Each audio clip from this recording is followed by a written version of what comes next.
Christopher August is a devoted father, coach, facilitator, and co-founder of Beats and Breath and Masculine Mastery, who is on a mission to create a more conscious, connected world. Through his grounded presence, intuitive guidance, and visionary leadership, Christopher has become a beacon of inspiration, empowering thousands of individuals from around the globe on their journey of self-discovery. With over 15 years of experience in the realms of personal and leadership development and holistic wellness, he has deep understanding of what it takes to help people break free from their own limitations, discover their higher purpose, and become the greatest, most authentic version of themselves. And I met you through our dear friend Aaron Abke. That's right. Who reached out to me asking if I wanted to come experience a breathwork ceremony with cannabis. And I was like, that sounds awesome and also a little bit scary. So let's do it. And I did it. It was amazing. Really glad that I did it. I'm sure we'll get into that during this episode, but let's just start with your background and then eventually get to the near-death experience thing. I know you were in the Peace Corps, right? Yeah. So let's start there. Yeah. So brief synopsis. So I was in about 2011, 2012, I was finishing my master's degree in business leadership in Buffalo, New York, where I grew up. And, that experience was great because I was pursuing something that I really wanted to learn more about and how to become a more authentic and embodied leader. And of course, this time I'm in my mid-20s and this subject just fascinated me. And so as I was going through my master's degree, I was working at a tech firm in Buffalo, kind of going through the motions, doing what everybody does out of college, climbing the corporate ladder. And I was being called upon these higher ups, the president, vice president, to really begin to expand my role and my capacity for what I was doing at this firm. And so on paper, everything looked pretty good. I was in my mid-20s. I was making good money. I had a new car, I had a great apartment. I was partying. I was dating great women. It was all fulfilling at that time. But I remember there was this sort of like series over this course of maybe 6 to 8 months where I just started feeling like the life was getting sucked out of me. I wasn't feeling as fulfilled as I once was. The partying was kind of getting old. And I knew I needed to make a change. I was like this sort of like empty black hole inside of me is the best I can describe it. And it was from that point where I started to tune in with like, what was really true for me? What did I want to do? Did I want to continue down this path? Yeah, if I did, maybe I could reach up to maybe a higher level management position and so forth, or I could do something different. There was this world of possibility that started to present itself. And one of the things that was very important to me was helping other people. And I just didn't feel like I was doing that in this massive corporation. And so I was asking for a sign. I was praying, asking, show me a sign, show me a sign. Well, I literally got a sign. I was driving home on a Tuesday afternoon. This thing was 2012. Going down the highway, I see a billboard and the billboard says, "Are you ready to answer the call?" And in the bottom right-hand corner, it said sponsored by the Peace Corps. I'm like, what the fuck is the Peace Corps? Never heard of this. And so I go home, I Google it, and I find out that for anybody listening that doesn't know what the Peace Corps is, it's a grassroots organization ran one of probably the only good things that the American government does and runs this amazing program that really you get to immerse yourself in other cultures by volunteering as a health, business, agriculture, teaching English type of volunteer. And they serve in 80 different countries around the world. So this very much intrigued me. It checked the box of helping people, checked the box of traveling, checked the box of connecting deeper with another culture and land. And so long story short, I applied through about a little over a year, through many different tests. It was very rigorous. They tested you mentally, physically, everything to ensure you're a good fit. And I got a letter on a August evening and it said, you have been accepted to Peace Corps Tanzania in Africa, and you have 7 days to decide. And so, that was like that awakening moment. It was like, oh shit, this is really happening. And of course I went through all these tests. I couldn't turn back now. And so I, at that point, made the decision that I would leave. And 3 months later, I was boarding a plane to Tanzania, Africa, 8,000 miles away from Buffalo, New York, with a cohort of 35 people. And I ended up living and serving there in a very small village for 2 years of my life. And so, when I'm talking about living in the village, you're living in the village, cooking over a fire, no modern amenities, no electricity, no running water.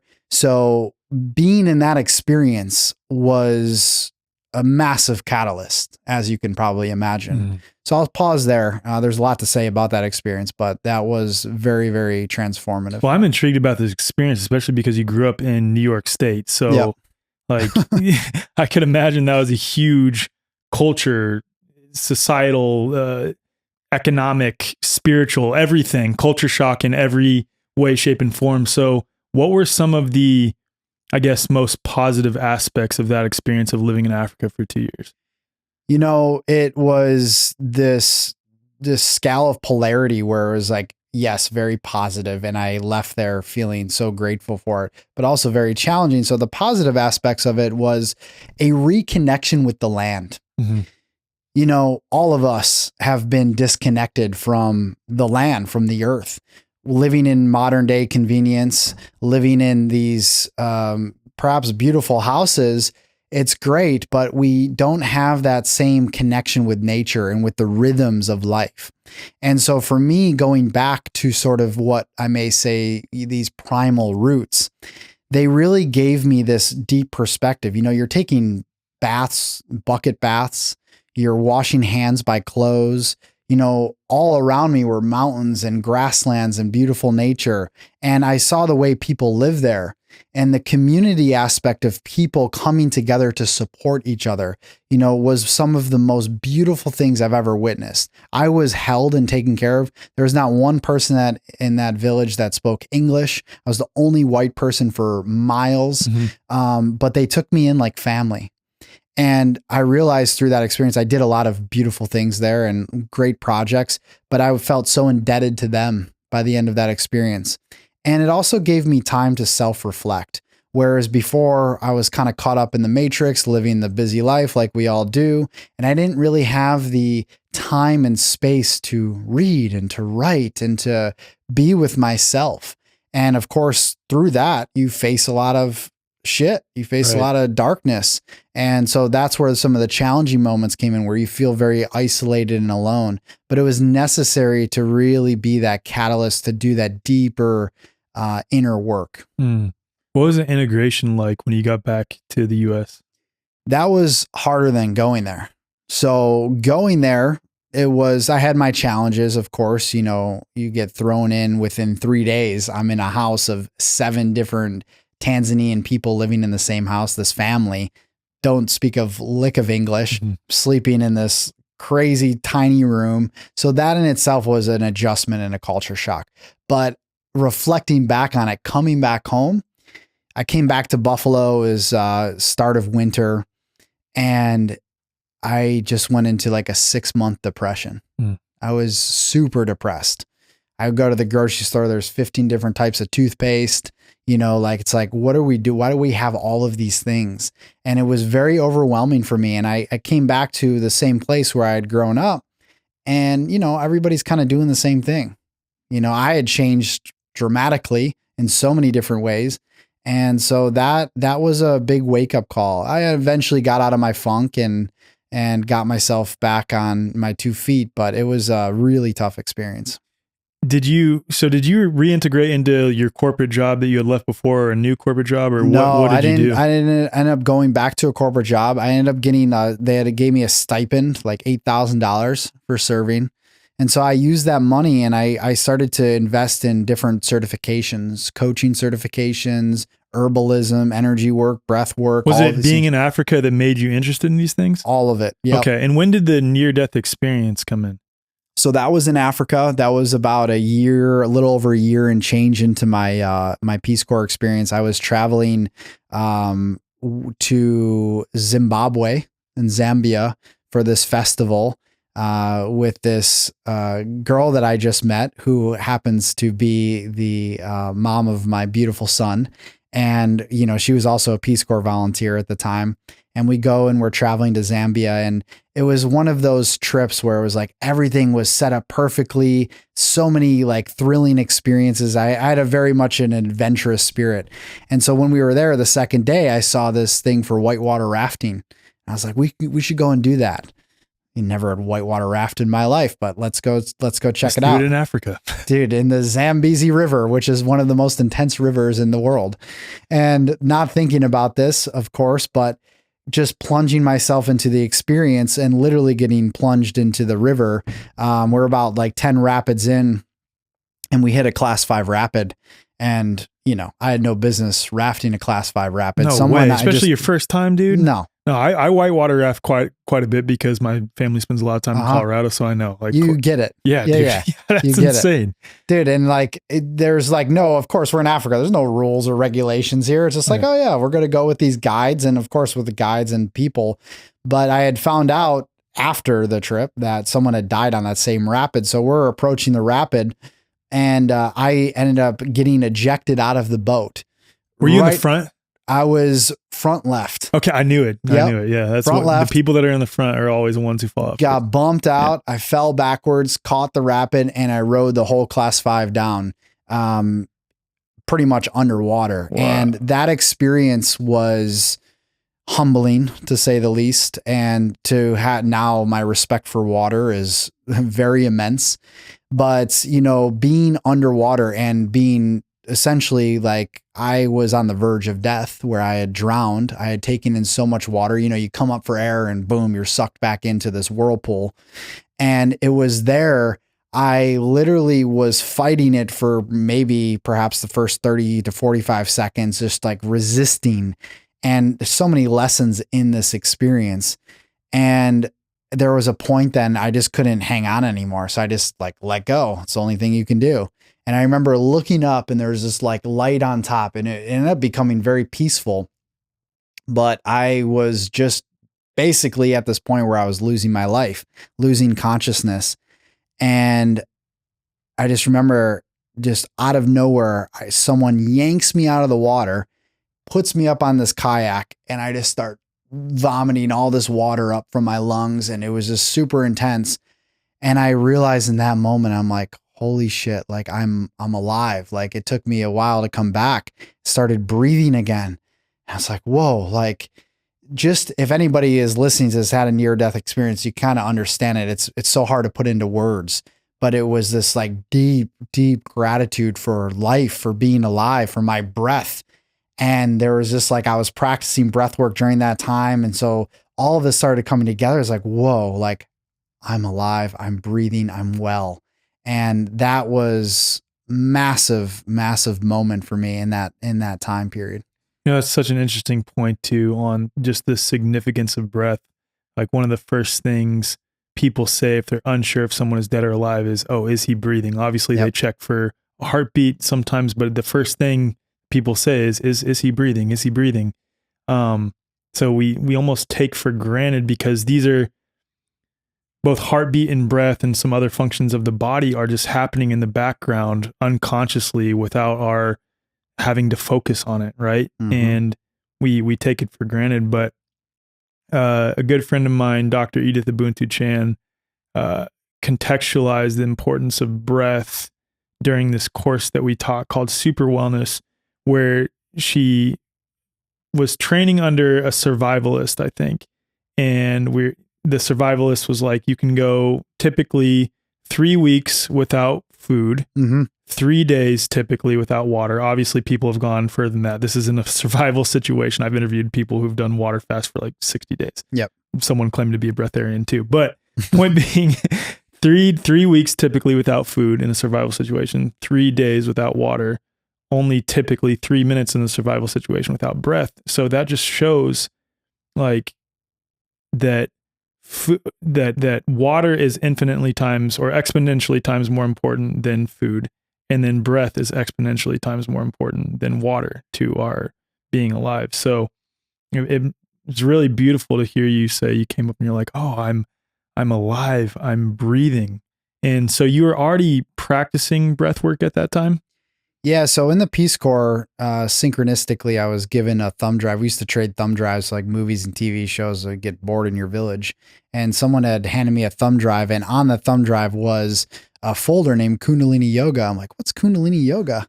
And so you're in the village, you got nothing else to do. So I popped it in and I realized like, whoa, there's some power here. Yeah. So I started practicing Kundalini in the village and through these videos, these Kriyas. And I just started to be like, wow, this is powerful technology. Because in Kundalini, as you know, and perhaps anybody listening, the breath is the central focus, right? And that breath of fire, that rapid pace breathing, it awakens the Kundalini energy. And so I was having like these profound moments. So yeah, that was like the start of my journey of realizing the power of my breath, and then almost losing my breath. I'm like, oh, okay. Yeah. Very interesting here, what's going on, and realizing that, wow, breath is life. Mm-hmm. Yeah. I want to get into some of the teachings that you've dove into related to the breath and what some, ancient esoteric and spiritual traditions have said about it. You were talking earlier about the Rishi and what it says about breath. Yeah, there's so many ancient teachings, and you look back into, Buddhist texts, you look into all different spiritual texts. Breath is mentioned. I mean, even in the Bible, breath is mentioned, right? So breath is this universal spirit, which what it is, that transcends time and space and is a technology, is a tool for expansion. And again, as you mentioned earlier, we don't often think about our breath.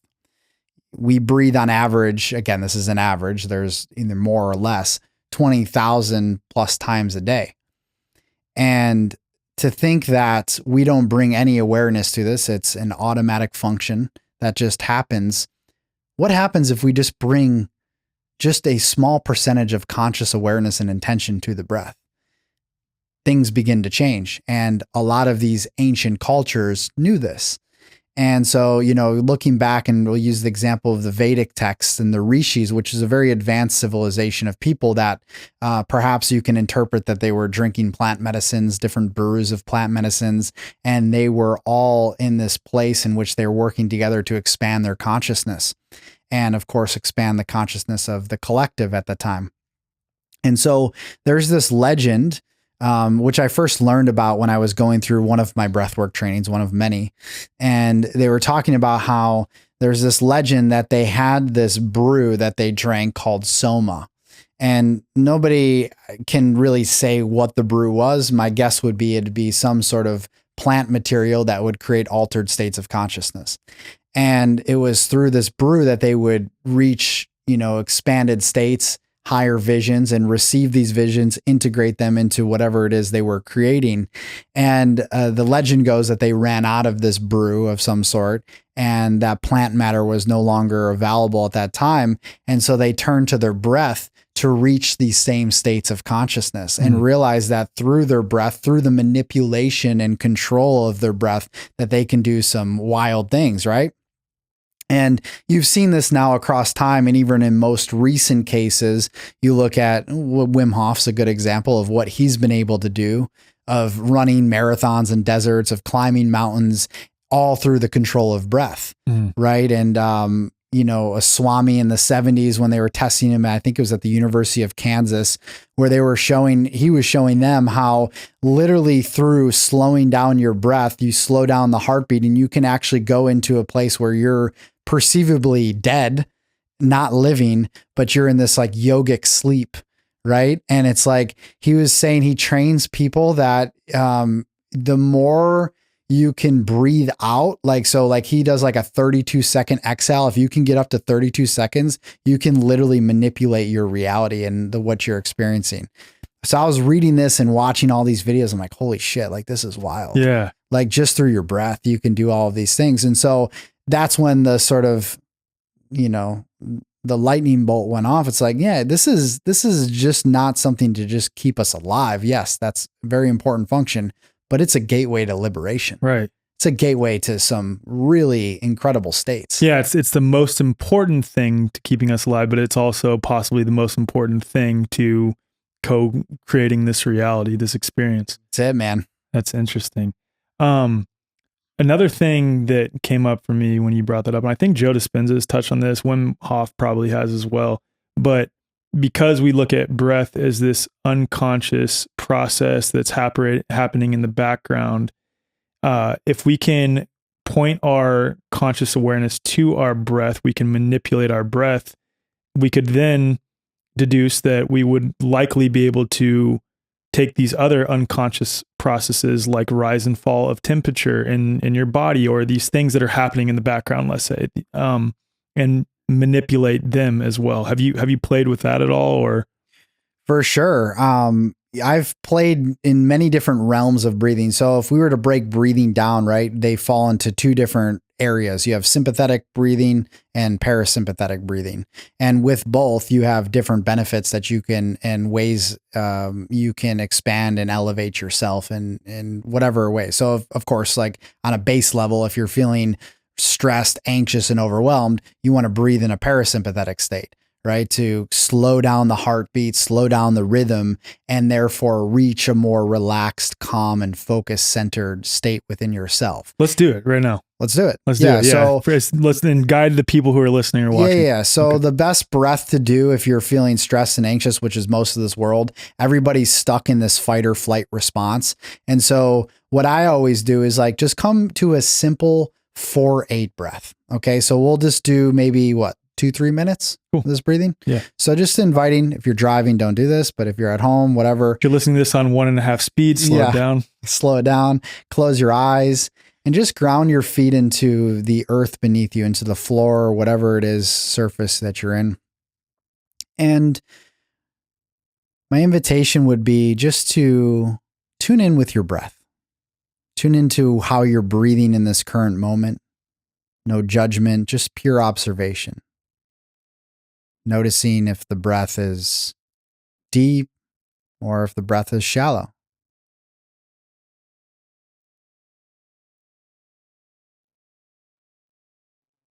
And as you tune in to your rhythm of breath, I invite you to bring in some intention and some consciousness into your breathing as we begin to drop into a slower pace of breath, breathing into our diaphragm. So my invitation is to exhale out all of the air and breathe in and exhale.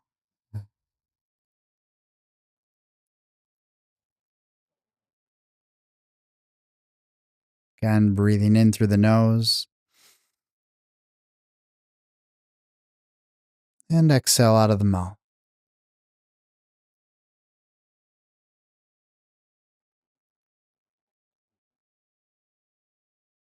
Breathing in and filling your diaphragm, your lower belly.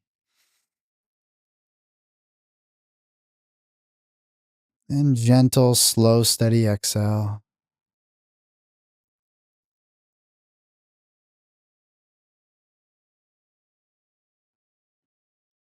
See if you can go a little deeper into the abdomen, breathing in and release.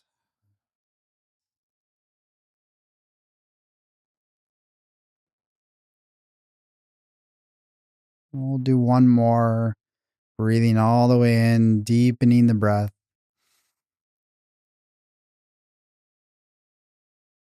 And exhale.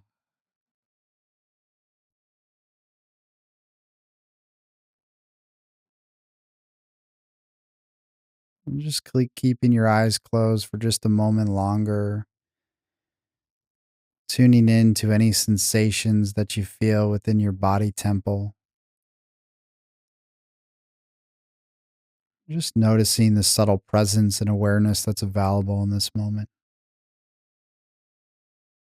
I'm just inviting you now to open your eyes and notice what's going on in the room around you. And just take notice to what you feel.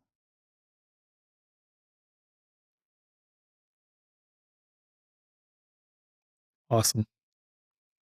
Yeah, simple. Doesn't need to be complicated, Just a few breaths and back at center. Because it's such an unconscious process of the body, we forget how impactful that it can be.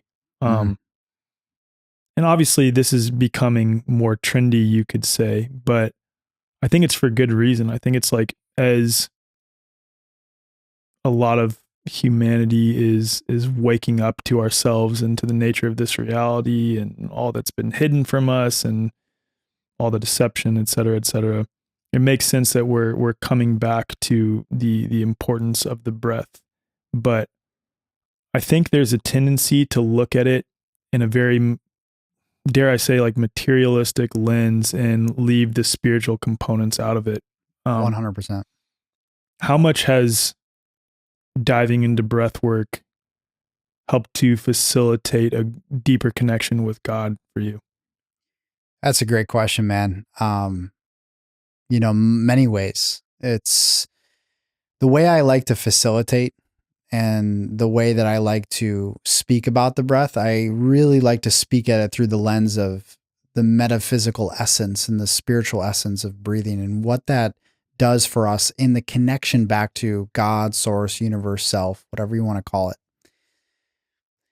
Breath, in the reason I just absolutely love working with my own breath and helping others do the same is because it transcends time and space, and it takes you to this liminal space, this etheric space where you can rest in presence, where you can rest in the essence and the core essence of yourself, which is beyond the stories, the identities, the attachments, the judgments, the beliefs, the limitations that we carry in our egoic human self.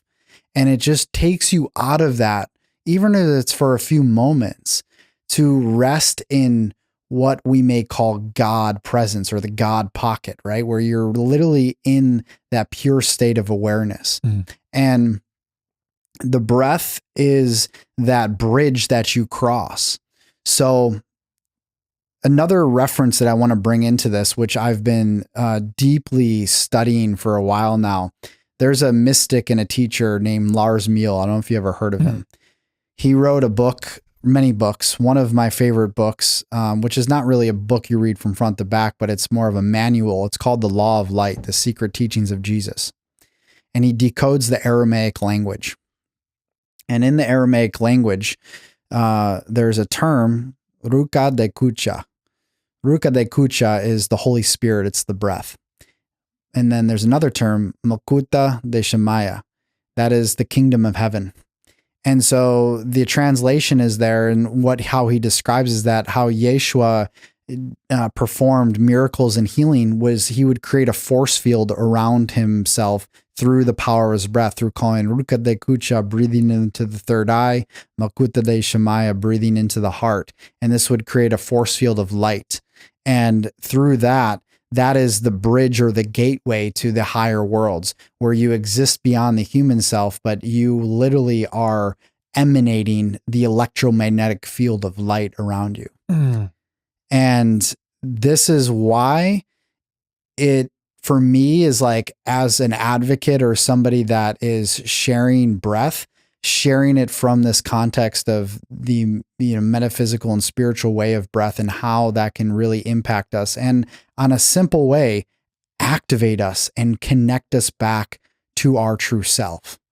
And right now we are finding ourselves at a pivotal time in humanity and where we're going. And so tools like this, which is free, you can use it anytime, right, is one of the simplest but most profound ways to connect back to yourself, your heart, your soul. And if we have more people connected in that way, this world looks very different. Right. Yeah, because it's having to focus inwardly when you focus on your breath. Have you heard of, I'm sure you have, dude, you're writing a book on breath right now, so you've probably heard it all, that the name for God, Yahweh, relating to the breath. Yep. And it's like, right? Yeah, that's Can you expand on that a little bit more? Yeah. I used to practice that and still do. from time to time. There's so many different practices I like to do with my breath, but breathing in Yahweh, like you just did, whether you can do it through the mouth, through the nose, through the mouth, whatever it is. That is, these are codes, they're seeds, these words, Yahweh, they're like Sanskrit, just like Aramaic, they're transmissions that sort of activate, right? When you're repeating it as a mantra, and especially working with the breath, which let's take it one step deeper, the breath, and you trace it back to its Latin roots, right? Spiritus, it's spirit, it's inspiration, it's to respire, right? And all of this is connecting with that true spirit, the spirit of God, the spirit of self. Yeah. And so very powerful practice. Yeah. Yeah. I'm glad you brought that up. Yeah. I've thought about that quite a bit. You just said it way better than I ever could. So I'm not going to follow up, but just like breath as it relates to God, God breathed life into us. We are breathing in God in and out, especially when we focus on Yahweh, that context. And like when we talk about Aramaic or Hebrew or like Hindi, these languages, they feel alive. And there's something about breathing with mantras, like with Kundalini yoga, that I feel like it really does. I don't want to say program your body, but it almost like programs your body in your field in a very powerful way. 100%. Yeah. Absolutely. These languages. So like if you look at the English language and you break it down, I'm by far not an expert with any of this, but from what I understand, and my minimal understanding is that everything's been like cut in half. So the power of our words being spoken, although there's a lot of beauty in the English language, I love poetry and I love the way in which you can manipulate words to really bring out the essence of what's being said in a felt way, but it's still lacking this power. Mm-hmm. So when you're speaking and you're using mantras through Sanskrit or Hebrew or Aramaic, any of these ancient languages, something comes alive. It's activational. Mm-hmm. It's like you turn on the genetic code, right? Of something happening. So that's like, there's definitely something in that, which I would love to even dive deeper because I'm still at a base level with all of this understanding, but there's a lot there to be explored. Yeah. I got to give a shout out to one of my friends, Andrew Genovese. I sat with him. I know Andrew. Yeah. Andrew's a homie of mine. I sat with him 2.5, 3 years ago and did what he calls dimensional breath work. And I've never done ayahuasca. I've never sat with ayahuasca. The only thing I've consumed that would put me in what you could call like a transcendental or psychedelic state is mushrooms. Mm-hmm. But just by breath alone, I was just catapulted to different realms, let's say. Like I was very clearly like not here, and I went back and saw like the childhood version of myself going through a traumatic experience that time, and I bawled deeply. And it's just wild, the states that you can reach just by breath alone. And you could really call it like getting high on your own supply. For sure. What are some of the crazier or the transformative experiences you've had when doing like very deep, prolonged breath work? Oh man, there's so many. It's difficult to like pick one or another, but so I will share an experience that I had 2 years ago. So I've been practicing breath work for over a decade now, and going through different programs, facilitator programs, and having to, learn these different techniques, because the great thing about the breath is it's not just one static thing. There's so many ways to manipulate your breath, and the way in which you do it changes the way in which you experience different things. So I had an experience, 2 years ago now. I went into a darkroom retreat. So I did 5 days of darkness in this place in Mazunte, Mexico. And I went down there, and there's this place there's actually 2 places in Mazunte. This one place I was in, it was in a hotel, but they had 3 dark rooms. And basically you had to climb down this ladder, and you're in this like cave, essentially. It's all stone. It's full sensory deprivation. You can't hear anything on the outside, and it's pitch black. You can't see your hand in front of your face. Proper dark room. And so I'm in there, and just to kind of give like a brief overview of the experience. So, I chose 5 days because I just felt like that was best for me. And when you're in the experience, when you're in the dark room, especially the first 24 to 48 hours, you're basically in a really like your melatonin begins to heighten. So you just sleep a lot. Mm-hmm. But after the second day into the third and fourth day, that's when things start to get interesting. So I'm like, all right, I'm awake now. I feel like I've gotten the rest I needed. Let's start playing around here and seeing what's up. So I started to do some pretty intense breath work. And I'm like, let's see where we can go, because I've done psychedelic, I've done ayahuasca, I've done all the things where I've had visions open up and DMT, endogenous DMT beginning to awaken. And I started to do this breath work, and I was probably maybe half hour in, 45 minutes. And I just started to see everything. I just reached out to you maybe last week or a couple of weeks ago. I was asking about CSF, mm-hmm. and we'll get into that in a bit. Yeah. So I started to see how the spinal fluid was working up and down my spine into my brain. It was these light molecules that started to spiral up when they were moving in this like infinite loop. Were you seeing this inwardly, or did you have your eyes open? I don't even know how to ask this as it relates to darkroom. So you're in the pitch black darkness. Uh-huh.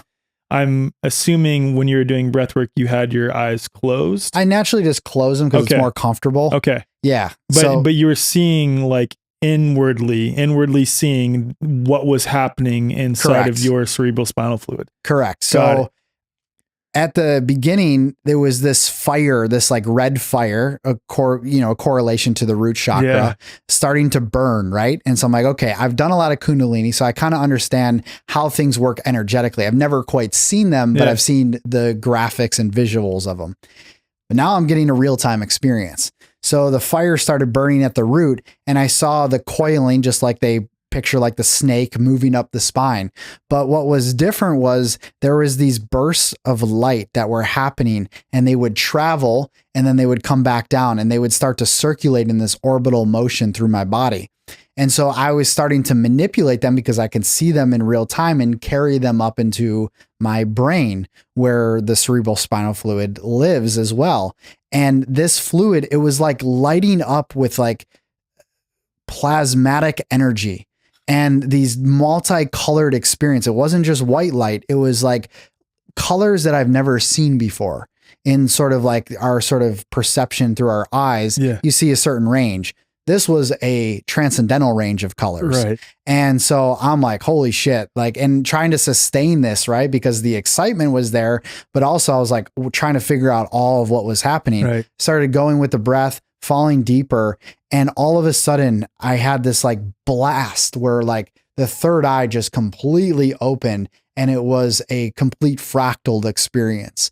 And so I'm like, holy shit, like, took that experience, left the darkroom a few days later, trying to figure out what happened to me, what's going on, because like I can easily sit on a podcast or anywhere and talk about these visions, right? But I want to know what happened to me, right? Like what was going on. Yeah.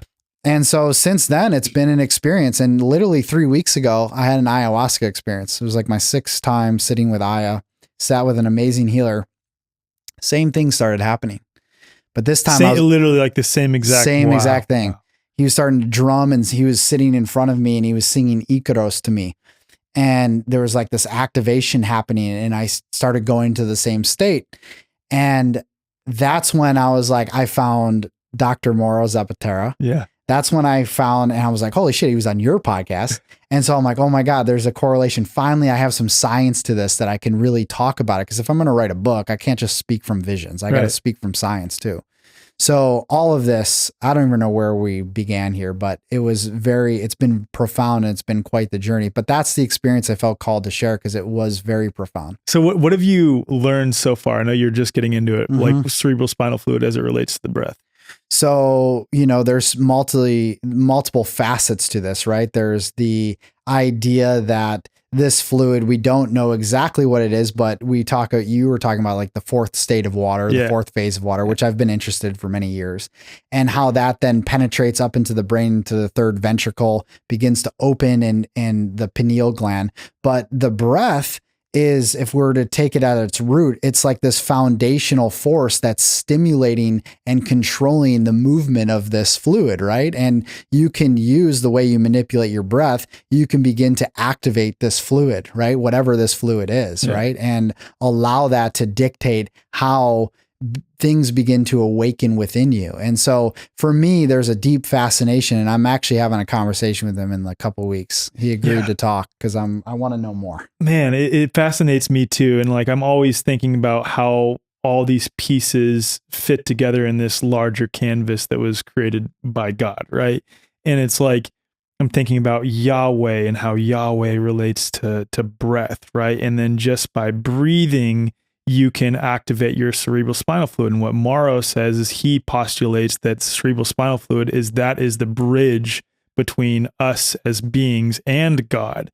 And then I'm thinking of all that as it relates to DMT, because just through breath, you can activate endogenous DMT, and DMT, they're calling the spirit molecule. And that's also the bridge to these other realms, and maybe the bridge to being able to see the realms that are all around us right now. We just can't readily perceive them, but that's like what helps activate, if you will, our ability to see these other realms. And talk about like, near-death experiences, especially for people who've journeyed. There's some studies that have been done correlating like it's because that DMT is no longer inhibited by I think it's digestive enzymes or whatever it is. So the DMT just runs rampant in your body, and that's you bridging to the spirit world, just like tying all of these things together. It's so fascinating to me, dude. Man. It's wild. And then the one step deeper is that the biggest storehouse of DMT is in the lungs. No way. Yeah. Wow. So it makes so much sense. It's like the breath is that bridge, because you are literally like enhancing the amount of oxygen you're taking into your lungs, and therefore stimulating all of this energy. And then one more step deeper, which was also given to me, is that, of course, we have this genetic code, this matrix that lives inside of us through our DNA. And what scientists call junk DNA is bullshit. It's all latent code that hasn't been turned on, and you can turn it on through the breath. And so the next level to this, and why I'm so interested, is regarding the gene keys and the system of the gene keys, which I'm deep into. I'm studying for 7 years. There's a correlation between breath and turning on your gene keys to elevate and activate your potential. Incredible. Could you talk a little bit more on DMT as it relates to breath? So my understanding, the spirit molecule, I interviewed Rick Strassman many years ago. This is back in like 2016. He came onto my podcast. So it was a very interesting conversation, but a lot of it was like way above my head, because it's just very sciencey, and I'm not naturally like a science orientated person. I'm more like in the spiritual realm, but I respect the science, because for me, it's important to understand, and also for other people to understand of what's actually happening. So, so what happens, melatonin is very connected to endogenous DMT. So when you're breathing, or if you add any other plant substances like cannabis, which maybe we'll get into later, this is like your melatonin levels go up. And this is like the precursor to endogenous DMT turning on and having that experience. And so what I do know is that the biggest storehouse of that DMT is in your lungs. That is then connected to, of course, the pineal gland. And then we connect it and tie it into CSF, and how that opens the pineal gland for us to be able to see through our true eye, which is the third eye, and then have that experience of these fractals, sacred geometry, colors happening. And like you said before, this is happening all around us. We're existing in sort of, I think Dolores Cannon may have talked about this, like this net, this ethereal web, this net we live in. And that's all around us. It's just that with the human eye, we can't always perceive that. But when you turn on and open the pineal gland and this DMT gets secreted and activated, we begin to see the reality, the true reality that's existing around us. Yeah. It's interesting.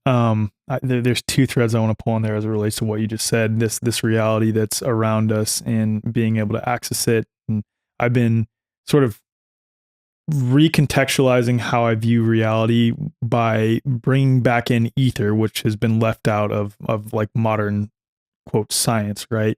and that we're like swimming in this field of ether. But Dr. Edith, and I'm paraphrasing here because I don't want to say this incorrectly, but she did a dark room retreat as well. And Nice. one of the things that she said, maybe you experienced this as well, is that after some time in dark room, she was able to pick up on the energetic signature of objects around her, like actually able to see them with her eyes. And it's just so interesting because it's like that is the fundamental nature of reality itself, and we all have the ability to access it. It's just we're living in this very materialistic world. But the other thing is, and I brought this up on so many episodes now, so it's kind of like a running joke, but whatever. It blew my mind. But I know 2 sets of kids that are not related, and I've seen one of them myself, that can read totally blindfolded.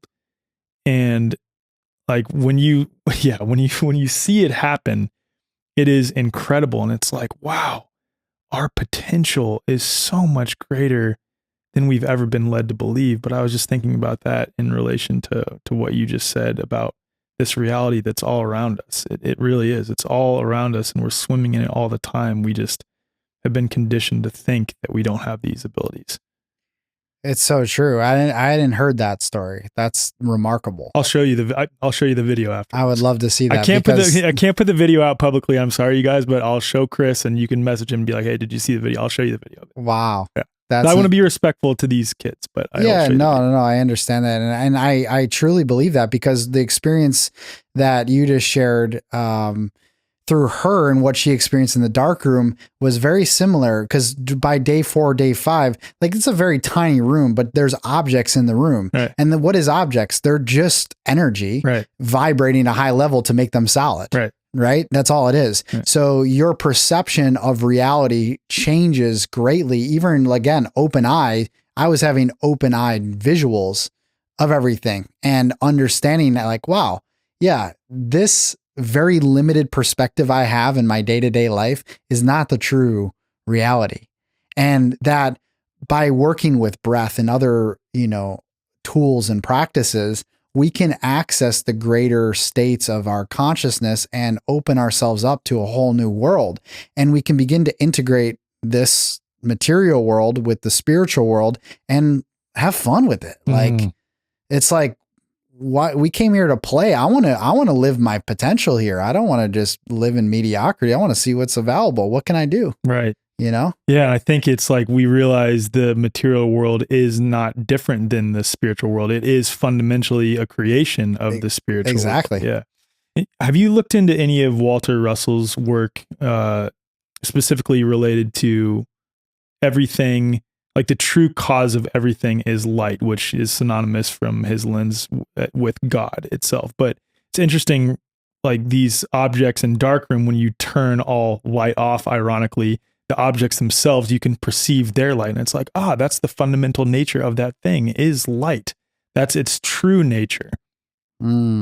I have not personally dove deep into I know Walter Russell, but I haven't dove deep enough to talk about that. But it makes sense. Right? Everything is light, and when our sort of faculties, our human faculties are turned off and our spiritual faculties are turned on, we can perceive that light, which is all around us. And that is which is dark is illuminated. Right. And that's, yeah. Yeah. So back to my breathwork experience with Andrew, and I also want to get into the breathwork experience I had with you guys when I did Breathe with Cannabis, because that was incredible. But I don't know if you remember when I shared mine; it was completely different than everyone else's, and it was. I would love to refresher on that childlike experience that I had, very playful, which is awesome. But I know you've talked before about using breath to help heal and uproot some trapped or stored emotions or trauma. And in this breathwork experience that I had with Andrew, there was a lot of almost what you could call like child or like meditative reparenting, where I perceived a younger version of myself in a traumatic experience and really processed those emotions that I just never did at that time, because I was, in a state of fight or flight, sort of disassociative, you could say. But it was deeply impactful and healing, and it was all accessed just by my breath. And yeah, if you could share any experiences you've had or any experiences you've facilitated for other people that stand out when it comes to healing trauma. Yeah, it's a great question because this world is traumatized. And I kind of break the breath. It's how I'm writing in my book. I break the breath into 3 parts, right? Heal, awaken, manifest. So when we're touching in the healing realm, which is sort of the first way in which we begin working with the breath, if we're going to work within 3 parts, we start with healing. We want to remove, I won't say remove, let's use the word maybe dissolve and integrate the parts that have been lost, rejected, abandoned, or betrayed within ourselves. And we all have these parts, right? And how the shadow begins to take a hold is that perhaps I'll just use an example. We're 6 years old, we're crying or we're screaming, and we're told that that is an acceptable behavior. And of course, over time, this happens again and again through our caregivers or our teachers or whoever it is. And we say, that's not acceptable. I'm going to put that aside and I'm going to put and stuff that down. Well, what happens then in that moment, which may not seem like a big deal in that moment to perhaps your parents or anything, is that you are taking that whatever emotion is or experience and you're lodging it within your body and you're storing it somewhere. And over time, this creates this sort of inner conflict and turmoil that begins to build and mount. And of course, if we have any traumatic experiences, and it could be something minor as what I just shared, or something very severe, we're not taught on how to process that through the lens of our emotions. And therefore, we get stuck in these habitual patterns where over time, this mounts into a fight or flight trauma response that we're stuck in habitually. We're frozen in it. And this then creates other patterns where we're in a state of stress, our cortisol levels are spiked, adrenaline's high, and all of this. And we're just basically running around like, anxious, stressed beings. And of course, that's not our natural state. And so through the breath, what the breath is, and the way I like to explain it in its most simplest terms, is that through the breath, you're cultivating prana, chi, life force energy. This energy has its own consciousness, just like plant medicine, right? If we're working with cannabis, ayahuasca, mushrooms, whatever, these plants have their own consciousness. So does the breath. The breath knows exactly where to go, where you're holding tension, tightness, or stress in your body. And so when you let go and surrender into your breath, it will find the places where there's these sort of bubbles of blockages, and I can almost see them when I'm doing sessions with people of where they're holding them. And oftentimes, most of the most common places where people hold is in the heart. So they're processing some level of grief or sadness. In the solar plexus or in the sacral, there's a lot of tightness in the belly causing constipation, constriction. And when these areas begin to sort of burst open through the power of life force and prana, and as that breath goes through there, we begin to have this sort of emotional release. And this emotional release may manifest as crying, laughing, yelling, shaking, whatever it is, doesn't matter. That energy is being liberated and freed from the body. And that's why somatic healing is so important. We often want to go through the lens of the mind and say, oh, I got this trauma and work through the story of it. That's important at some point, but it's through the lens of the body and the somatic vehicle that we're in that we can liberate ourselves. And so a big part of sort of what you shared, we go deep into inner child healing because it's the child within that holds the keys to our freedom. The child within holds the keys to our liberation. And if we don't work with the child and we just allow it to sit in the corner with its face in its knees, and it's still at this place where we haven't processed what has happened to us, then we are going to be continuously repeating the same patterns and cycles through our relationships, through our work, through everything else. And so this is the most important part of our healing. And the breath can illuminate not only the energy that we're carrying, the stuck energy, but can bring us to those places in which we need to recapitulate this relationship we have with this child. And all it comes down to is just love and acceptance. How can we love and accept these parts of ourselves that we've abandoned, rejected, betrayed, and lost. Mm. Mm.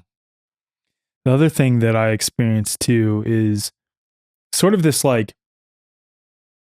I want to say unconscious nature of how much emotions are stuck in me that are unprocessed. But for me, I've said this a few times on this show, that what I've come to understand about processing trauma is the best way to process it is just literally feel your feelings. Like that's what we're trying to get to, right? That's it, man. But I feel like the breath is very powerful because it's sort of forcing you to be with what is present. And oftentimes, for those of us who have been living unconsciously or in a disassociative way, what is present is these things we've been carrying. In order to get to true presence, you have to sort of take off those muddy layers, and you take off those muddy layers by just feeling them. So it's like the breath helps bring us back into that state where we're like, oh, I'm aware of these muddy layers on top of me that I need to experience and feel first, whether that's crying, screaming, whatever it is, in order to get to the true nature of who I am. Correct. Yeah. You said it best, dude. That's perfectly stated. Feel to heal. So there's kind of, I teach a class called Emotional Alchemy, because again, most people are operating at a level in which they're still stuck in their 8-year-old self and they don't know how to process their emotions. And it's very simple. You feel it. And I'll just kind of, I think this could be of value to maybe someone listening to this podcast. I take people through a very simple process. We tune in with first we tune in with what we're feeling.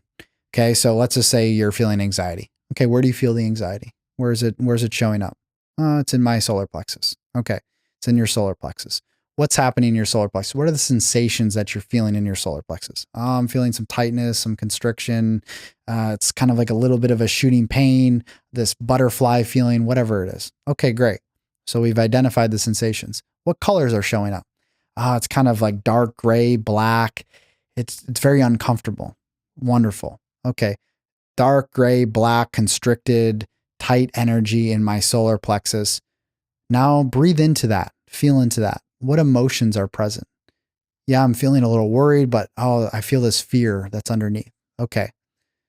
What's the fear you're feeling? I'm feeling fearful of the unknown. I don't know what's going to happen. I don't know where I'm going to be in the next couple months. There's a lot of things shifting in my life. Okay, wonderful.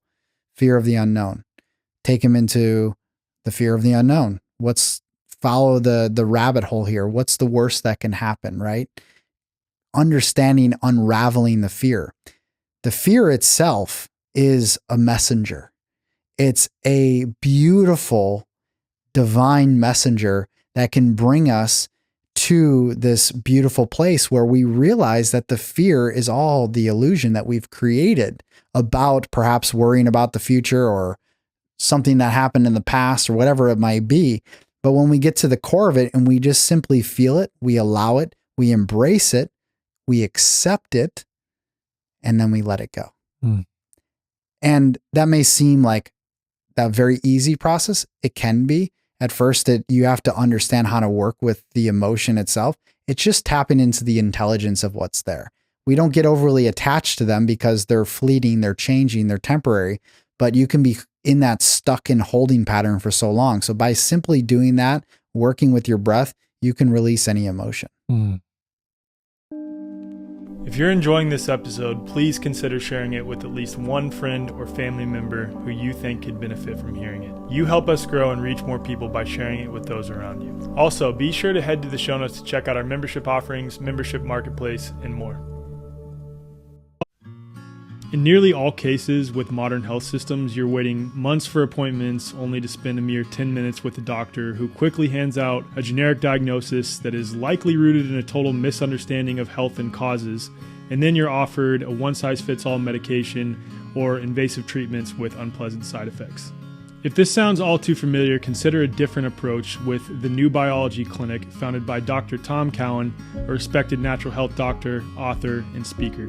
Dr. Cowan's holistic perspective on health and wellness and a deep understanding of the true nature of health and disease sets this clinic apart. With the New Biology Clinic, it's not about quick fixes and suppressing symptoms. The practitioners take time to understand your unique story, recognizing that health is unique to the individual and that illnesses have a variety of causes, physically and metaphysically. Members of the New Biology Clinic enjoy a flat monthly fee that includes a range of valuable services like health consults as needed, practitioner-led live streams on diverse health topics, access to a members-only resource library, and multiple live group sessions every month. These sessions cover fitness, breathing integration, biofield tuning, guided meditation, EFT tapping, and much more. Unlike traditional healthcare systems that thrive on frequent visits, prescriptions, treatments, and suppressing symptoms, the New Biology Clinic's motivation is to make you healthy and keep you that way. Visit newbiologyclinic.com to learn more and use code THEWAYFORWARD for $50 off your account activation. If you're a member of The Way Forward, email hello@thewayforward.com to receive $150 off your account activation. Your journey to genuine healing begins here. If you're listening to or watching the show, chances are you probably look out at the state of the world and think, I know there is a much better way of doing things. So many of us have a vision of living off-grid with like-minded people, unschooling kids together, building community together, trading and bartering together, growing food together, and sourcing clean, spring-fed water together. And with modern society headed towards the cliff of tyranny and the centralization of power, it's important to consider a life where we can thrive irrespective of what happens with the rest of society. Most of us know what we want and why we want it, but few have cracked the code on how to achieve it. Our friend Jonathan England has cracked the code on the how. On August 3rd, he is hosting the Off-Grid Dream Life event, where he'll show you the 4 steps to transform your vision of an idyllic eco-village into a reality. Imagine being a part of a sovereign community with its own food, water, shelter, energy, currency system possibly, allowing you to live in harmony with nature and with each other. No more bills, fresh clean water right out of the ground, organic food picked off the land daily, and surrounded with like-minded people who share your values. If this sounds like your dream, please register for this free virtual event by visiting offgriddreamlife.com or just head to the link in the show notes to learn more. You said something earlier about breath being related to chi, life force, prana, and it brought up something that Dr. Cowan talked about with me before. I posted this article on my Telegram channel. I'll post it in the show notes too. And I forget exactly what it's titled, but it's something to the effect of we're not actually breathing in oxygen. And what it's pointing to is that breath is all about electrifying our bodies. It has nothing to do with actually breathing in oxygen. If you think about that as it relates to ether, it's just like we're pulling more of this etheric energy that's it's like the perfect free energy technology, essentially, right? Anything related to that? You know, I'm really glad that you brought that up because it's also been something. So have you heard that before, by the way, that we're not breathing in oxygen and it's actually just electrifying our bodies? Not quite to that extent, but what my sort of thesis is and how I've been able to, dive a little bit deeper into this is I've really studied a lot about the electromagnetic field of the body, right? And the toroidal field. I'm obsessed with it, dude. It's obsessed. That's why I talk about Eileen's work like every other episode in the human biofield. Obsessed. Yeah, it's very important work that's oftentimes underlooked or underestimated. Yeah. And when we can understand what's actually happening and how the electromagnetic field, especially when we look at the electrical charge of our heart, right? The human heart and the spiritual heart and how that extends out to create this beautiful toroidal field and auric field.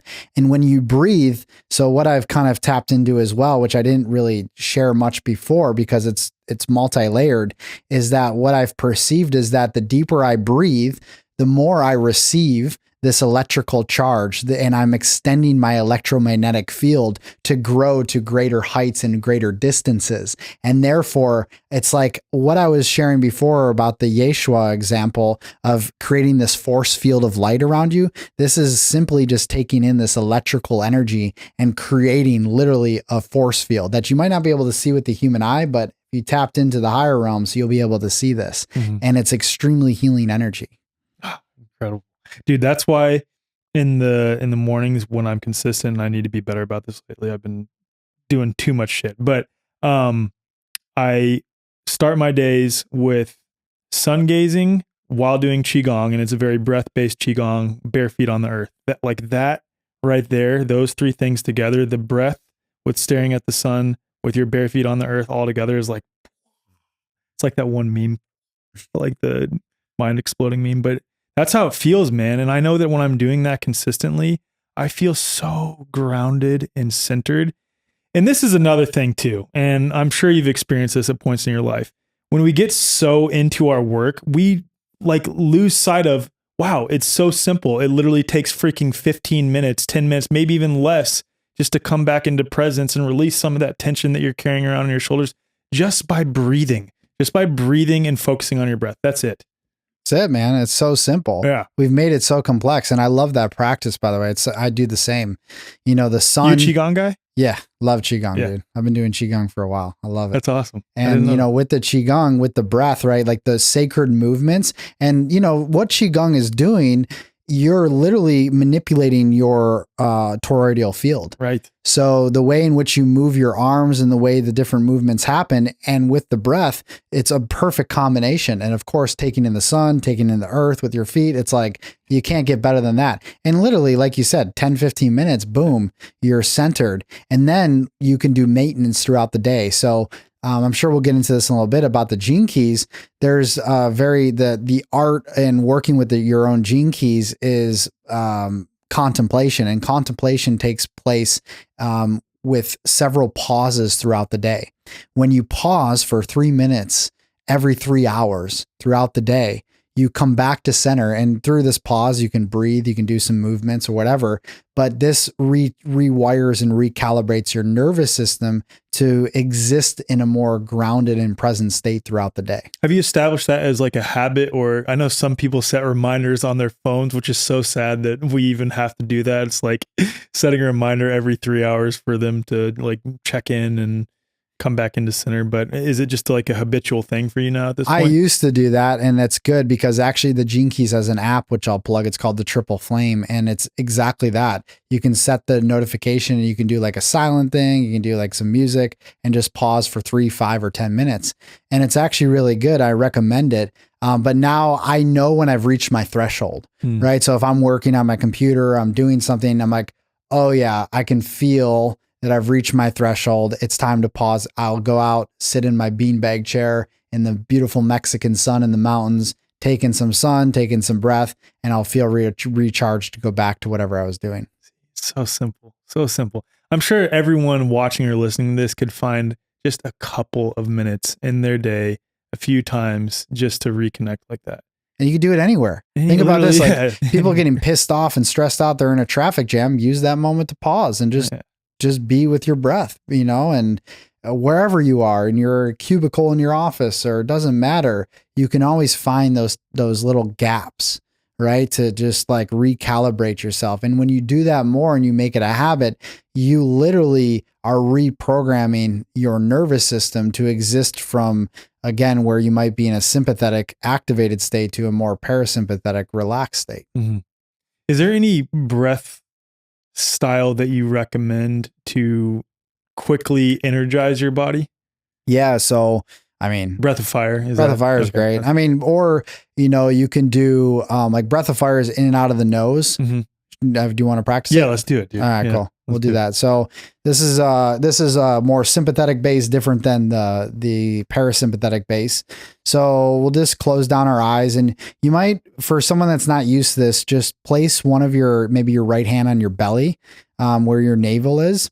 And we're almost going to imagine like we're just focusing on the exhale. The inhale will happen naturally, and we're going to be breathing in and out of our nose. So we'll start a little slow to get the rhythm, and then we'll pick it up and we'll do it for a couple minutes. So just breathe naturally in through the nose, out of the mouth. Again, another deep breath in and exhale. And we'll begin inhaling in and out of the nose.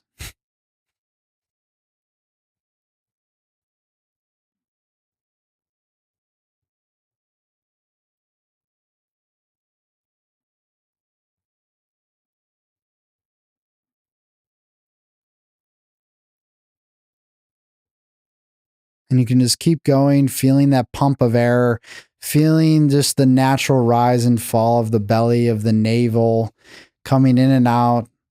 Again, the inhale happens naturally, and just continuing to move in that fast-paced rhythm.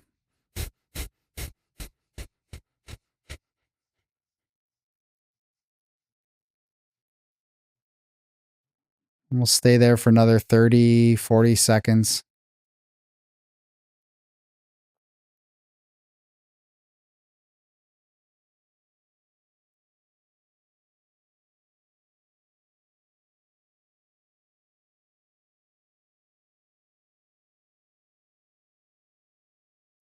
And in 5, 4, 3, 2, 1, inhale. Hold the breath. And you want to squeeze the root, squeeze your navel, pulling the energy in and up. Navel lock, jaw lock, allowing the energy to rise. And slow, steady exhale.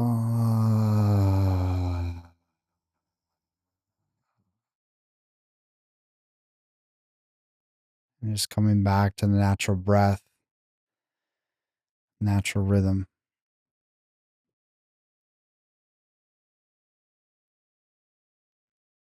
And so that practice is great, right? Use that as your pre-workout. Yeah, it's great. Do that. So I always recommend starting at like 3 minutes, because at 3 minutes, you begin to cleanse the blood and detoxify the blood. You begin to move the lymph. It's a great way if you're kind of getting off caffeine to start doing that. I mean, you can work your way up to 7 minutes. That's what I do.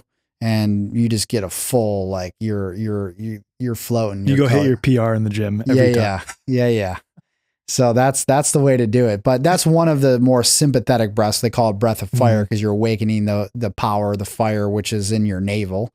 And so, there's other like mouth breathing techniques, which is definitely more like that holotropic style. That's more sympathetic based. When I do that, I definitely feel buzzing. Yeah, because you're hyperventilating, right? And you're like really taking in that. I have actually like with breath of fire just now, like for me, I was really trying to pay attention to how I feel in my body. I feel very just centered. And present and focused. Almost like I just like had a little bit of nicotine, or maybe caffeine. More nicotine for me. More nicotine, yeah. Yeah, you get that more. I like that, especially during the day, because when you're working with mouth breathing, that can, for someone that's not used to that can get really intense. And I've seen people like fall over and pass out, so the breath of fire is kind of like that medium range where you can really work with that and still have like really buzzing results. Just so interesting that it's like there's different recipes for different feelings that you want to feel in your body just by doing different breathing techniques. Like that really is crazy to think about. It's amazing. It's amazing. It's incredible. We take pills, we take supplements, and I'm all for like natural supplements to, for cognition and focus and all that. I like all of that. But the breath can do that, and it's like it's your own inner pharmacy that you're turning on. And there's something to be said about that too. It's like the more that we, and I use supplements myself as well. I mean, like I take bio-optimizers, magnesium, because it's awesome. But I will say that the more we buy into supplements and tools and gadgets, I think that pushes us away from recognizing that a lot of these things are innate. They're right here and we can access them ourselves for free. And that's the issue. It's like, of course, like, we have this biocharger that I was just showing you. That's a cool toy. And I have the Brown's gas machine right there. It's awesome. And I use them, but I think that there's a slippery slope to just failing to realize that a lot of these processes, a lot of this vibrance that we're seeking, this state of health that we want, is able to be accessed endogenously just by our own breath and just simple acts like putting our feet on the ground and just moving our body, these movements with Qigong and getting sunlight. And yeah, that's why it's so amazing just sitting here with you, because it's a reminder of that. Dude, I absolutely love that, because, look where again, no no qualms on biohacking. I think there's legitimacy to it, and there's a lot of great tools and technologies that we now have access to that are kind of coming back into the forefront. And I'm all about it. I love gadgets and stuff. But again, I'm all about practicality and simplicity. For me, like the more practical and simple I can make my life, the better. And so the breath is that, grounding is that, sunlight is that. We have the technology. It's all around us. The earth is technology, right? Like the biofield of the earth, the sun, the breath, all of this is literally helping us on every single level. And we can manipulate how we feel, how we think, how we live, how we lead, how we relate, how we create through the power of our breath. It's like, wow. I guess you could reframe it as like, when it comes to these gadgets and even things like plant medicines, it's like that's doubling up. It's using, as long as you're remembering your own endogenous ability to access these states and access this vibrant state of health, then these can just be, I guess, additional boosts, if you will, these other tools. And of course, like I said, plant medicines and herbs and supplements, et cetera, et cetera. I think that's like a perfect segue to talking about Breathe with Cannabis. But before we get to that, I want you to touch on your best experience on a substance of some sorts or on a plant medicine and breathing. Yeah. So, all right. I had an experience. This is what kind of woke me up to the marriage between breathwork and cannabis and how powerful it truly is. And, I started using cannabis when I was 13 years old in my buddy's garage, doing crazy bong rips in elevators, right? Like I just experimenting as a kid, right? He had an older brother. We used to take his weed and just go and see what's up, see what was up. And, I'm glad for those days. I'm glad I had those days.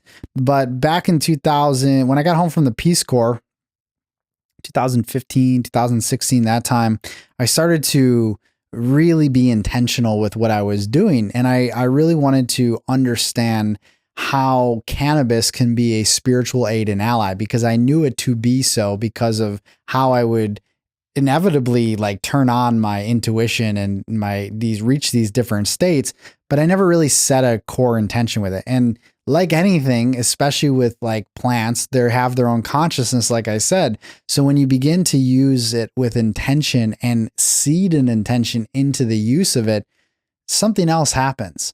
And cannabis, like you'll be talking to Ryan Sprague, who obviously is going to do it much better than I can say it in the form of how cannabis can be used. But what I will say is that cannabis has been such a plant that has been highly abused, right? Because it's the most accessible. They call the people's plant, right? As Stephen Gray refers to it in Cannabis and Spirituality. And so it's the most accessible, but it's been the most abused and also the most stigmatized. But cannabis is one of the most powerful plants.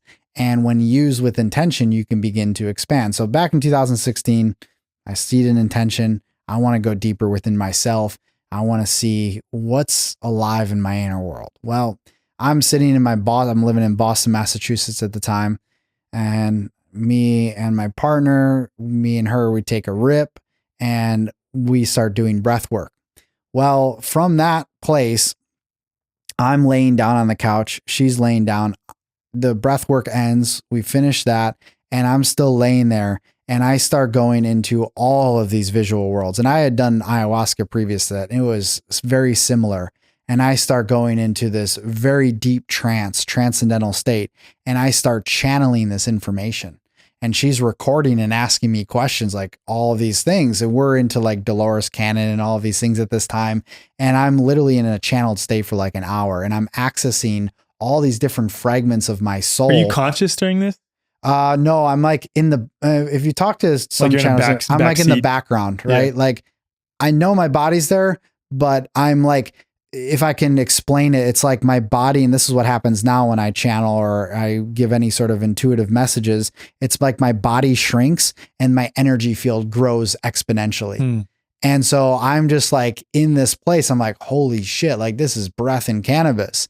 And from there, I'm like, oh my God, there's like something to this. I want to do this more. And so we started doing this experiment. We have this like series of recordings that we've never released, that I was channeling all of this stuff.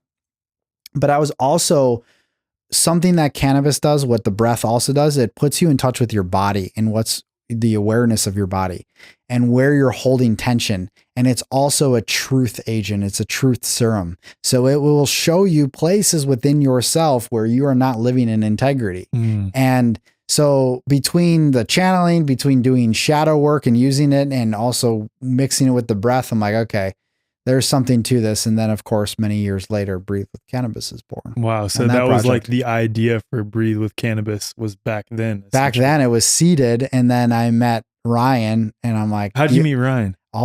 Dude, that's a great question. I don't even remember. I think we met online somehow we were connected. And I was like, instantly, I'm like, dude, this guy's the man. Like, I can speak to cannabis pretty well, but like this guy's been in the game. We'll save that because I'm going to bring him on. You bring him on after this. So long story short, like breathwork and cannabis and what I've found with, there's a myriad of plant medicines. Those two, they work together synergistically and coherently. Very well. Yeah, that's kind of what I was touching on. You said it more eloquently than I could. It's like these just help up level or bring you back into more vibrance and presence. But the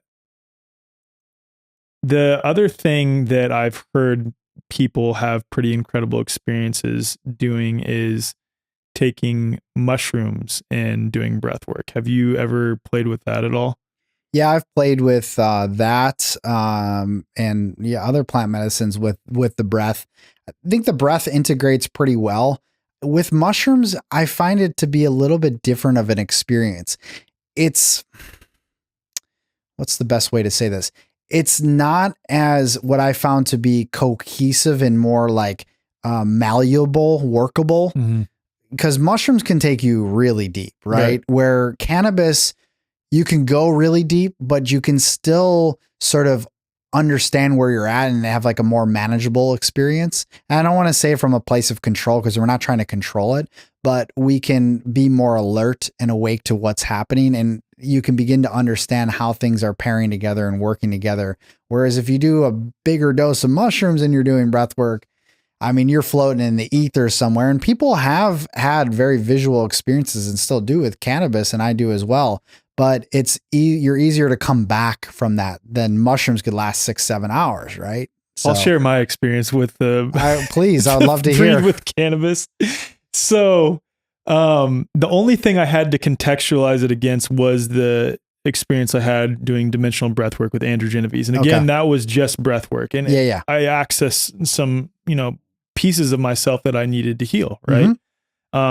And I had some preconceived notions on what I think I might experience based on what was on the forefront of my mind and the stresses I was experiencing at that time. And it blew me away because it was things that I was not consciously thinking about that I became very aware were still lingering in the background related to, some things from my childhood, like I said. Anyway, so that's the only thing I had to contextualize it against.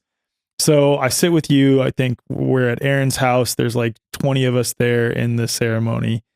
And we do some vaporized cannabis and then go into, I think it was like an hour and a half, 2 hours of breath work or something like that? Yeah, about an hour. An hour. Okay. Hour of breath work.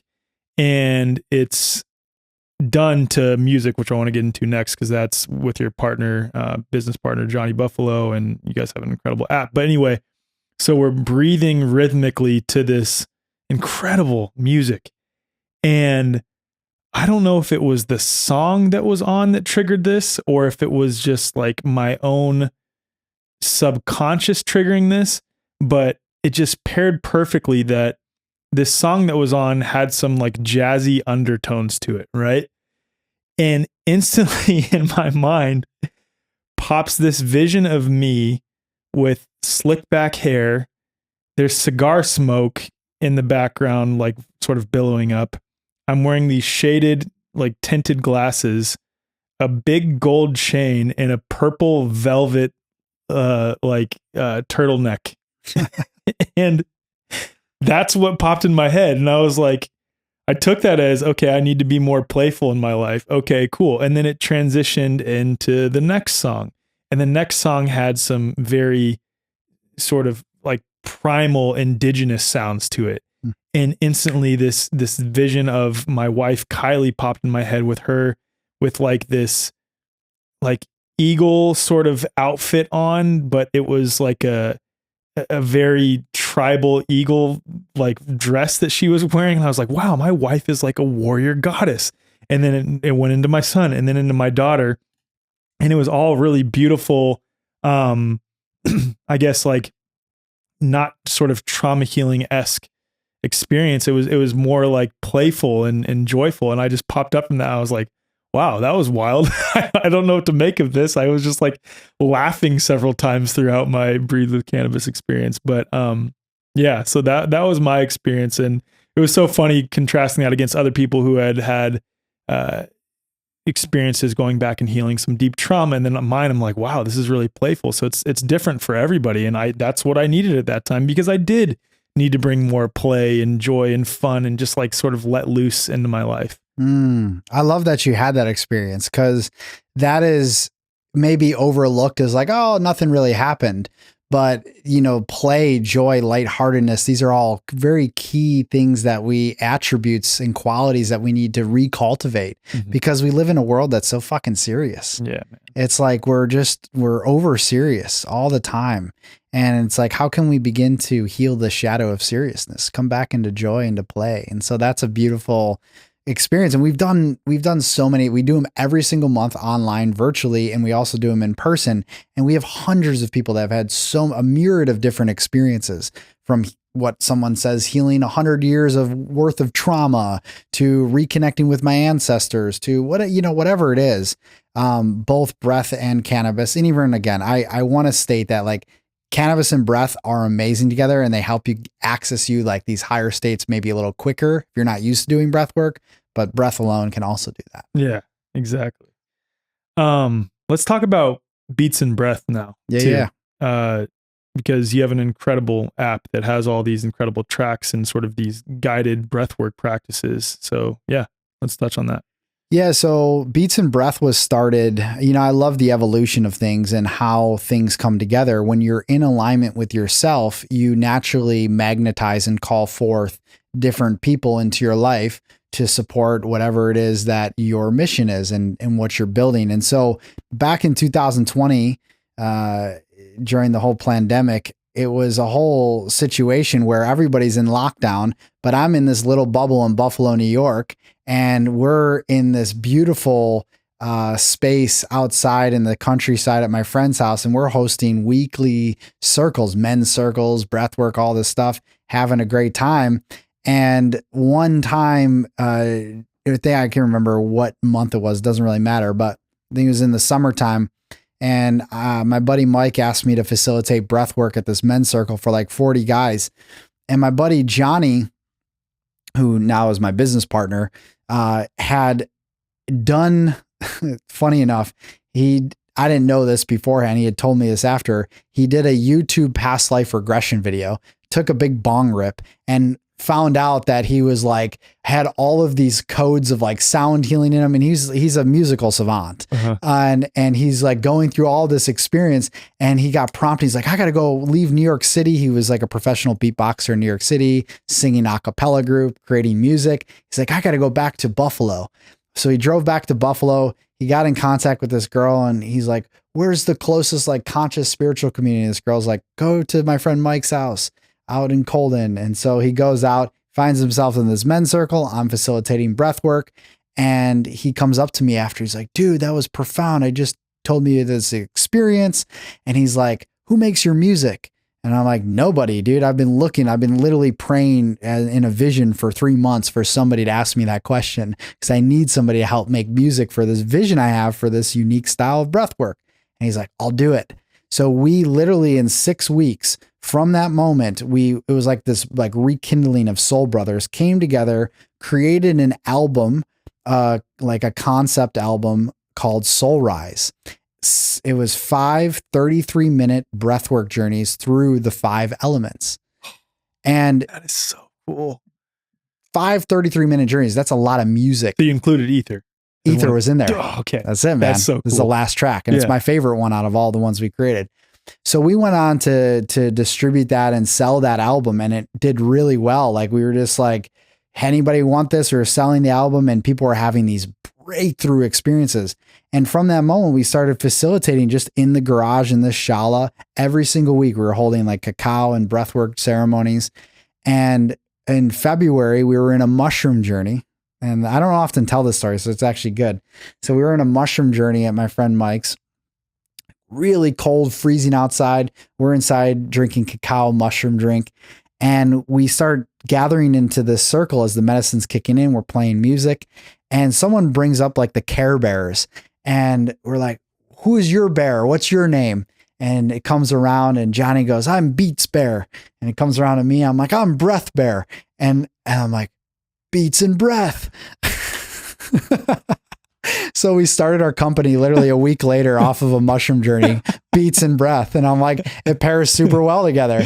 Dude, right? Yeah. You know, what's so funny is like, there's a lot of stigma, even in the sort of truther consciousness community around people overusing psychedelics. And I will say there are a lot of people who are using it very unintentionally, but it's like, it's very clear for you that you're using them intentionally and it's bringing you actual business decisions in your real life that are making a positive impact. Dude. Like the one with like Breathe with cannabis that came about because of that journey with your partner at the time. And then this one, Beats and Breath, you're talking about Care Bears and it just popped in. It's like, wow, this makes sense. And the name rings. I'm like, Beats and Breath. Like, that's what we do. Johnny's the beat maker. I'm the breath maker. We pair together. And so what we've called it is, you know, our sort of technology that we've termed and our practice is called sonic breathwork. Yeah. And when we work, and a lot of people are pairing breath and sound together, it's beautiful. But when we do it with really pure intention, so like how we layer it and what we do with it, we stack on top of it. And the breath and sound are the primordial forces of creation. And so when you put them together in this primal, ancient way with this modern twist of these 808 trap and hip hop beats on ancient instrumentation and layered with binaurals and solfeggio frequencies, it becomes a healing technology. And that's why we have, like, you know, again, this is not me bragging, but we have thousands of people that have had amazing breakthrough experiences using these tracks because we put pure love and intention into the creation process of them. And then you layer that with cannabis too. That's an optional thing. Breathe with cannabis, then boom, you just got another medicine stacked on top. Yeah. Because we had that experience for the audience at Confluence for back in April. And dude, it was incredible. Everyone that did it, or most people that did it, said it was incredible. I didn't talk to literally everyone, but so many people were leaving that like, oh my God, that was one of the best experiences I've ever had. Amanda Vollmer, who had just had her ayahuasca experience like 2 weeks before, she was like, oh my God, this was such an incredible addition to that. It was incredible. And I had an incredible experience. I didn't do it in Confluence, but I did it a few months prior. And it was amazing, man.